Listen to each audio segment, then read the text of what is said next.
Hello friends, Radhe Radhe, Hare Krishna. Welcome back to my channel. Shri शिवाय नमस्तुभ्यम। श्री शिवाय नमस्तुभ्यम के अर्थ से आप समझ ही गए होंगे कि आज हम किस बारे में बात करना चाहते हैं। तो आज हम बात करेंगे, आज मासिक शिवरात्रि है, जो कि पंचांग के हिसाब से क्या होगा इसका शुभ मुहूर्त, ये मैं आपको बताऊंगी। और दिन सोमवार है, बहुत ही खास दिन है और प्रदोष का व्रत है, मतलब महादेव को आज का पूरा दिन समर्पित है। तो आज हम बात करेंगे माघ मास की शिवरात्रि यानी आज सोमवार की बारे में। और माघ कृष्ण त्रयोदशी तिथि भी है, मूल नक्षत्र है और सबसे इम्पोर्टेंट है, दिन सोमवार है और प्रदोष का व्रत है। तो सभी शिव भक्तों के लिए आज के दिन की हार्दिक हार्दिक शुभकामनाएं। तो चलिए आज बात करेंगे इसकी पूजा विधि के बारे में, शुभ मुहूर्त के बारे में, कौन कौन से शुभ मुहूर्त बन रहे हैं, आज के दिन क्या करना चाहिए क्या नहीं, और साथ ही हम प्रदोष व्रत की कथा भी सुनेंगे। तो माघ मासिक शिवरात्रि व्रत आज यानी सोमवार को है। इस दिन माघ कृष्ण त्रयोदशी, मूल नक्षत्र, हर्षण योग और गर करण पूर्व का दिशाशूल और धनु राशि का चंद्रमा है। मासिक शिवरात्रि पर 3 संयोग और आज सोमवार सोम प्रदोष व्रत है, तो ऐसे में 3 संयोग बन रहे हैं और शिव पूजन से जातक को शुभ फलों की प्राप्ति होने वाली है आज के दिन। वैदिक पंचांग के अनुसार रविवार के शुभ मुहूर्त, राहुकाल, दिशाशूल, सूर्योदय, चंद्र आदि इत्यादि मुहूर्त इत्यादि रहने वाले हैं। आज का पंचांग 27 जनवरी 2025 माघ मासिक शिवरात्रि व्रत आज यानी सोमवार को है। इसी दिन सोम प्रदोष व्रत भी है। इस दिन माघ कृष्ण त्रयोदशी, मूल नक्षत्र, हर्षण योग और गरकरण पूर्व का दिशाशूल और धनु राशि पर चंद्रमा है। अच्छा, इस दिन भगवान शिव जी की पूजा का विधान है। वैदिक पंचांग के अनुसार इस बार माघ कृष्ण की चतुर्दशी तिथि 27 जनवरी 2025 को रात 8:34 से शुरू होगी, जबकि इस तिथि की समाप्ति 28 जनवरी को रात को 7:35 पर होगी। 27 जनवरी को मासिक शिवरात्रि की पूजा का शुभ मुहूर्त देर रात तक रहेगा, जो कि 12:07 से देर रात को 1 बजे तक रहने वाला है। यह मासिक शिवरात्रि पूजा का निशिता मुहूर्त है और इस समय में मंत्रों की सिद्धि करते हैं लोग। और हालांकि आप दिन में कभी भी मासिक शिवरात्रि की पूजा कर सकते हैं। निशिता मुहूर्त में शिव पूजा के लिए भक्तों को 53 मिनट का शुभ समय प्राप्त होगा, मतलब लगभग 5-6 मिनट कम 1 घंटे का आपको शुभ मुहूर्त प्राप्त होगा, इसलिए आप इस समय पूजा कर सकते हैं। मासिक शिवरात्रि के दिन व्रत रखते हैं लोग और भगवान भोलेनाथ की पूजा करते हैं। महादेव की पूजा करने से कष्ट मिटते हैं, रोग और दोष से आपको मुक्ति मिलती है। शिव कृपा से व्यक्ति की मनोकामनाएं आज के दिन पूर्ण होती हैं, हर इच्छा पूरी होती है। और इस दिन भगवान शिव के भक्त उनकी विशेष कृपा पाने के लिए विशेष पूजा पाठ भी करते हैं, हवन इत्यादि करते हैं, अभिषेक करवाते हैं, मंत्रों का जाप करते हैं। मान्यता है कि इस दिन भगवान शिव की उपासना से इंसान को जीवन का हर सुख प्राप्त होता है।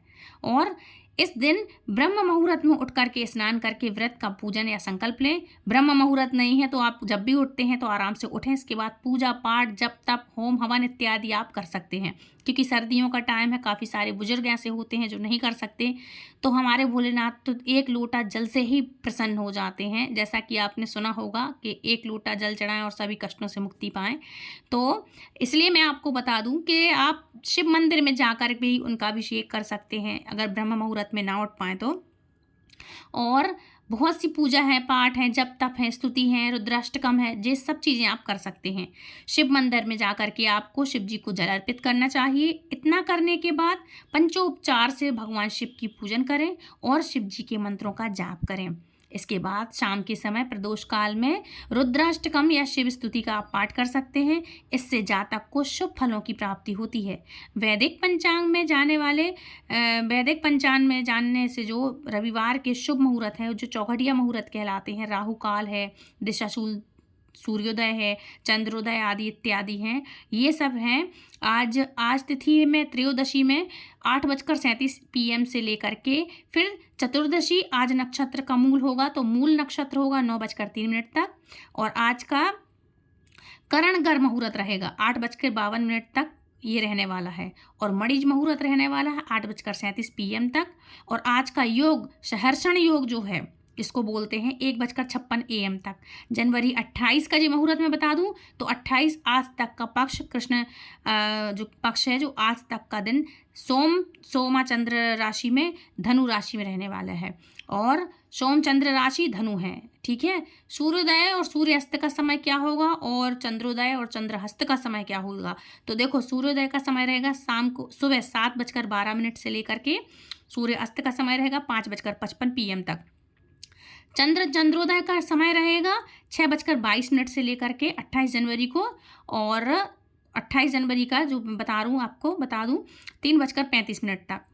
अच्छा, इसके शुभ मुहूर्त और योग क्या है? तो ब्रह्म मुहूर्त 5:26 से लेकर के 6:19 तक है। अभिजीत मुहूर्त रहने वाला है 12:13 तक, और 12:55 PM तक जो है वो है हर्षण योग, जो कि शुरुआत हो रही है, और खत्म होगा इसका नक्षत्र 1:37 तक। इतना इसका समय रहेगा।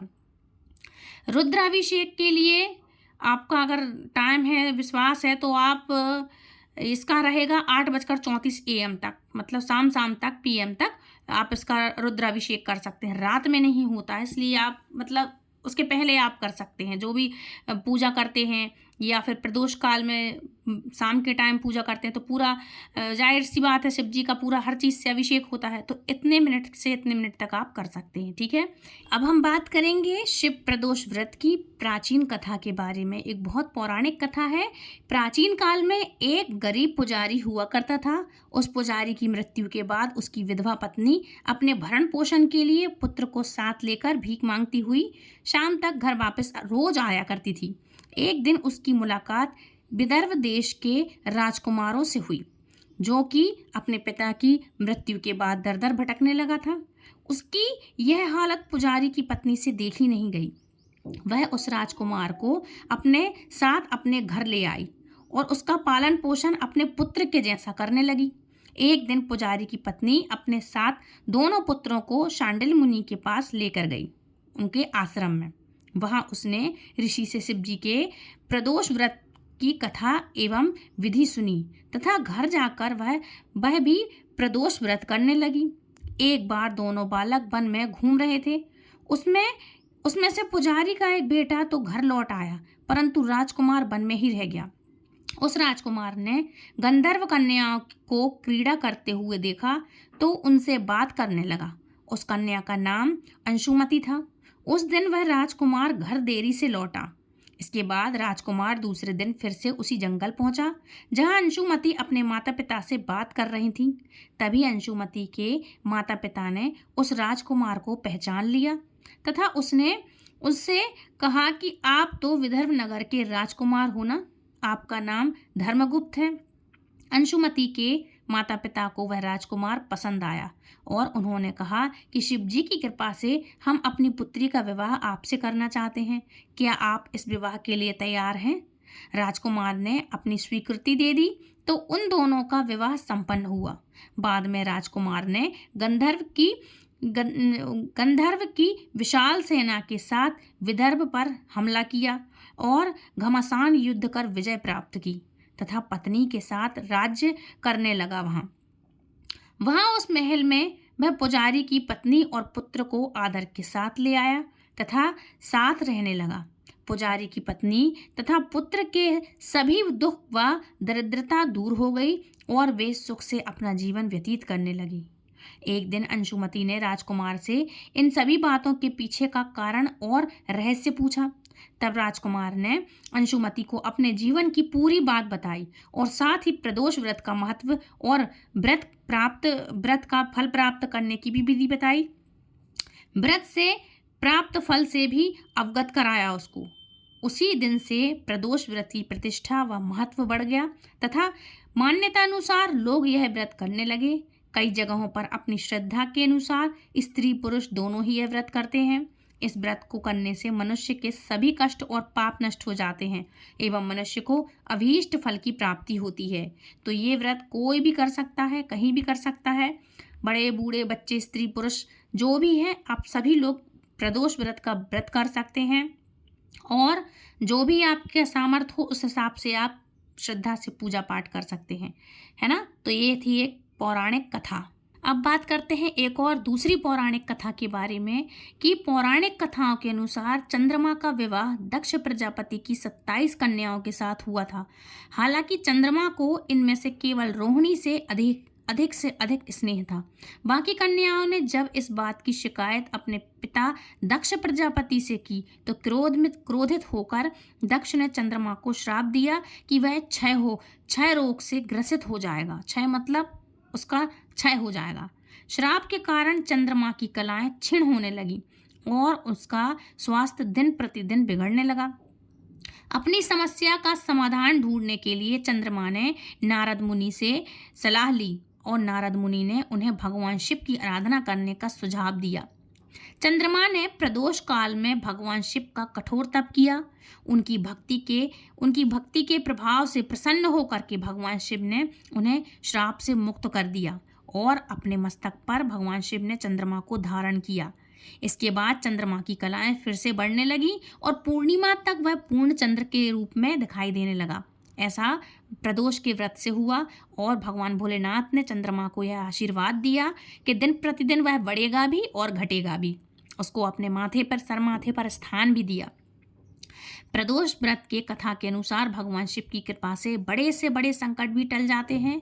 इसलिए प्रदोष व्रत के माध्यम से भगवान शिव की पूजा करना चाहिए और उनका आशीर्वाद भी प्राप्त करना चाहिए। सनातन धर्म के लोगों के लिए अत्यंत शुभ माना जाता है प्रदोष का व्रत। भगवान भोलेनाथ के इतने हजारों करोड़ों भोले शंकर के भक्त हैं कि आप मंदिरों में आज के दिन जाएंगे तो मंदिरों में बहुत ही दूर से तांता लगा रहता है। कई किलोमीटर से दूर तक लाइन लगी होती है। भगवान शिव के इतने सारे भक्त हैं। तो नारा लगाओ जोर से, बम बम बोले और कमेंट बॉक्स में हर हर महादेव की हाजिरी जरूर लगाइएगा। अब बात करेंगे प्रदोष व्रत का महत्व क्या है, कौन सी प्रक्रिया होती है, इसके लाभ क्या हैं। तो देखो, सबसे पहले बता दूं, प्रदोष व्रत हिंदू धर्म में एक बहुत ही महत्वपूर्ण व्रत होता है। ठीक है। इसके बाद इसके लाभ जो होते हैं कि आप सभी पापों का आपके नाश होता है। इस व्रत को करने से व्यक्ति के पिछले जन्मों के सभी पाप नष्ट हो जाते हैं। मोक्ष की प्राप्ति होती है यह व्रत करने से। यह व्रत आत्मा को शुद्ध करता है और मोक्ष मार्ग को प्रशस्त करता है। स्वास्थ्य लाभ, भगवान शिव की कृपा से शरीर के रोग और मानसिक कष्ट भी दूर हो जाते हैं आज के दिन। धन समृद्धि, प्रदोष व्रत जीवन में इतना इम्पोर्टेंट है कि आपकी धन समृद्धि, सुख, शांति लाता है। सभी कष्टों का निवारण करता है प्रदोष व्रत। इस व्रत के प्रभाव से सभी बाधाएं और आपके सभी कष्ट दूर हो जाते हैं। आज के दिन चाहें तो आज के दिन आप भगवान भोलेनाथ का हर चीज़ से अभिषेक कर सकते हैं। आप गन्ने के रस से कर सकते हैं, दूध, दही, शहद, पंचामृत, इन सब चीज़ों का आप शहद से, दूध से, दही से, इन चीज़ों से आप गंगा जल से अभिषेक कर सकते हैं भगवान भोलेनाथ का। आंकड़े का फूल चढ़ाएं, बेल पत्र चढ़ाएं, शमी पत्र चढ़ाएं, है ना। इस तरह से आप भगवान भोलेनाथ को प्रसन्न कर सकते हैं। आज के दिन उनका रुद्राभिषेक भी करा सकते हैं। जिनको शनि की दिशा पीड़ित कर रही है वो लोग काले तिल चढ़ाएं भगवान भोलेनाथ पर और सरसों के तेल से शाम के टाइम आप भगवान भोलेनाथ का अभिषेक कर सकते हैं। किसी मंदिर में भी जाकर कर सकते हैं, घर में भी करवा सकते हैं या कर सकते हैं। शिव और प्रदोष का संबंध क्या है ये आपको कोई नहीं बताएगा किसी वीडियो में, लेकिन मैं बता रही हूँ शिव और प्रदोष का क्या संबंध है। तो देखो, महादेव को नटराज के रूप में प्रदोष काल में, मतलब जो नटराज के रूप में जानते हैं लोग, वह प्रदोष काल में नृत्य करते हुए दर्शाया गया है। मान्यता है कि इस समय शिव और पार्वती कैलाश पर्वत पर नृत्य करते हैं। यही कारण है कि प्रदोष काल को शिव आराधना के लिए सबसे उत्तम समय माना जाता है। प्रदोष व्रत एक आध्यात्मिक साधना है जो भक्त को भगवान शिव की कृपा प्राप्त करने में सहायक होता है, मतलब एक सपोर्ट होता है।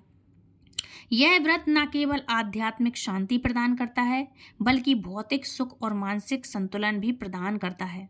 इसलिए यदि आप जीवन में किसी भी प्रकार की समस्याओं का सामना कर रहे हो, कोई भी दिक्कत है, परेशानी है, तो आप प्रदोष व्रत करना जरूर से करें और ज़रूर शुरू कर दें। और एक सरल और प्रभावी उपाय साबित हो सकता है आज का ये व्रत, क्योंकि आज एक नहीं, दो नहीं, बहुत सी इतने अच्छे शुभ संकेत, शुभ मुहूर्त हैं कि आप कर सकते हैं। पहला तो दिन सोमवार का है, दूसरा प्रदोष का है, शिवरात्रि है, तो ये बहुत ही शुभ सहयोग बना है।